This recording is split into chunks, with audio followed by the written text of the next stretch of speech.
Horror की सबसे बड़ी खासियत पता है क्या है? ये आपके दिमाग में वो दरवाजे खोल देता है जहां आपको आज तक दीवार नजर आती थी। और इस सेंस में हॉरर बहुत ही एंटरटेनिंग चीज है। लेकिन ये होता तभी है जब हॉरर में एक लय होती है। मतलब हॉरर जो है वो विशुद्ध, पंकज त्रिपाठी वाला डायलॉग नहीं, वो विशुद्ध डर नहीं होना चाहिए, बल्कि उसमें एक किस्म की पोइट्री होनी चाहिए। अब सवाल ये है कि क्या नेटफ्लिक्स के बेताल में वो पोइट्री है? बॉलीवुड में तुम्बाड़ के अलावा मुझे हॉरर में वो पोइट्री और कहीं भी देखने को नहीं मिली। हम इंग्लिश लिटरेचर वालों को एक प्ले पढ़ाया जाता था, डॉक्टर फॉस्टर्स। इस प्ले में एक लाइन है जो लालच की ट्रेडमार्क डेफिनेशन है, the God thou servest is thine own appetite। मतलब मेरी जो भूख है ना, मेरा लालच, मेरी डिजायर, वही अब से मेरा भगवान है। तुम्बाड़ के टाइटल ट्रैक में राजशेखर ने लिखा, उजली थी तो मेरी वासना, उसी से धुली मेरी आत्मा। बेताल की कहानी यहीं से शुरू होती है। एक सिपाही जिसे गुड सोल्जर बनने का इतना चस्का है कि इस चक्कर में वो अपने कमांडर के गलत ऑर्डर्स भी पूरी डेडिकेशन के साथ फॉलो करता है। एक कॉन्ट्रैक्टर जिसके लिए प्रॉफिट के आगे अपनी फैमिली की, अपने बच्चे तक की वैल्यू नहीं है। और एक ब्रिटिश ऑफिसर जो अपने डिजायर के चक्कर में ज़ॉम्बी बन गया। इन सब लोगों के इंडिविजुअल लालच का टोटल सम है बेताल की कहानी, जिसे डायरेक्ट किया है पैट्रिक ग्राम ने। पैट्रिक ने इससे पहले नेटफ्लिक्स के लिए ही गूल भी डायरेक्ट किया है।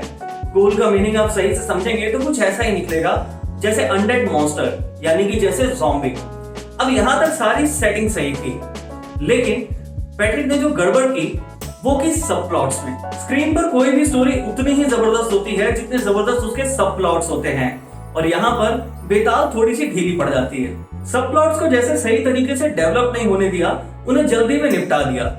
ऊपर से एक कमी ये थी कि ऑडियो में बहुत जगह ऐसा लग रहा था जैसे पैचिंग है और वो अलग से पता लग रही है। बेताल के ज़ॉम्बी डरावने तो हैं, लेकिन उनकी एलईडी आंखें थोड़ी सी ओवर द टॉप लग रही हैं। लेकिन फिर भी बेताल हॉरर के मामले में एक बहुत अच्छा अटेम्प्ट कहा जाएगा। ऐसी स्टोरीज जंप स्केयर्स पर डिपेंड करती हैं और बेताल में वो भरपूर हैं। ज़ॉम्बीज का मारा हुआ पहला बंदा जब टनल से बाहर निकलता है लड़खड़ाता हुआ, और उसने अपने हाथों से अपनी अतड़ियां संभाली हुई हैं, वहीं पर आपको समझ आ जाता है कि भाई आगे तो भरपूर गंद मचले वाला है। एक और चीज बहुत अजीब है, वो है स्क्रीन पे चलने वाले इंग्लिश सबटाइटल्स। मतलब अगर मुझे इंग्लिश में समझना होता तो मैं इंग्लिश वाले सबटाइटल्स ऑन कर लेता, इंग्लिश नहीं समझ आती तो मैं हिंदी वाले सबटाइटल्स ऑन कर लेता। लेकिन ये इंग्लिश सबटाइटल्स किसके लिए? मतलब रियल एग्जिट को आप लिख रहे हो पिछला द्वार, वो भी रोमन स्क्रिप्ट में। वाह, पता नहीं, खैर हो सकता है कि इंडिया में रह रहे वो ब्रिटिश ज़ॉम्बीज को ऐसी वाली हिंदी पढ़नी हो, क्या कह सकते हैं। अच्छा, स्क्रीन पर 3-4 जगह जबरदस्ती की क्रांति ठूसने की कोशिश भी बहुत अजीब लगी। जैसे एक बाप को बेटा चाहिए था, बेटी नहीं, तो ये चीज उसके बिहेवियर में भी दिखाई जा सकती थी। लेकिन जब बेटी अपने मुंह से स्क्रीन पर ये बात बोलती है तो इस मैसेज का असर खत्म हो जाता है। आपको स्क्रीन मिली है, मैसेज दिखाना है तो इफेक्टिव तरीके से दिखाइए ना। ये निबंध क्यों पढ़ने लग जाते हैं भाई। परफॉर्मेंसेस की बात करें तो सुचित्रा पिल्लई और अहाना कुबरा दोनों की परफॉर्मेंस बहुत जबरदस्त है। जितेंद्र जोशी यानी सीक्रेट गेम्स वाले अपने काटेकर भाव, उनको दोबारा इतने दमदार रोल में देखना बहुत इंटरेस्टिंग है। उन्हें देखकर मजा भी खूब आया।